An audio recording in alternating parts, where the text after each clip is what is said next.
The Banshee roller coaster has not moved since Wednesday night's incident, where a roller coaster train apparently hit a 38-year-old Ohio man after he reportedly hopped two fences into a restricted area to try and retrieve keys that had fallen from his pocket during the ride. A park employee tells us the speed of the train at that point of impact was likely upwards of 70 miles per hour. Try to determine and to predict reasonably expected human behavior. Forensic investigator Al Van Gora has testified as an expert witness in amusement park cases throughout the country.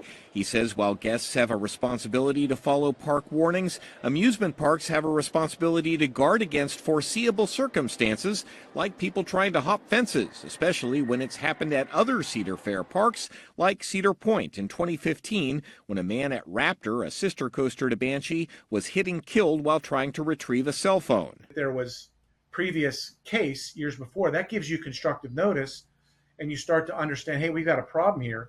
So somebody needs to then reevaluate and see if this is something that occur again, because the consequences are catastrophic. Van Gora says simply putting up warning signs does not account for those who cannot read or cannot read English. If the risk for injury is as bad as like this scenario is, then there is a duty to do more. We are unsure of the exact precautions Kings Island takes to keep people from accessing the area where the man was hit, but Van Gora suggests things like motion detectors, automatic shutdowns, and razor wire.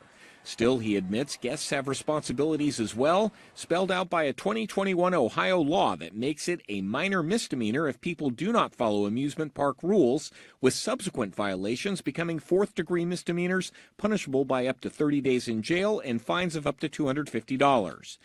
And parks have been known to ban people for a year or even for life for violating codes of conduct. But Van Gora says parks and ride designers need to count on people breaking the rules. I think that engineers are smart enough to incorporate the necessary guards to keep these things from happening.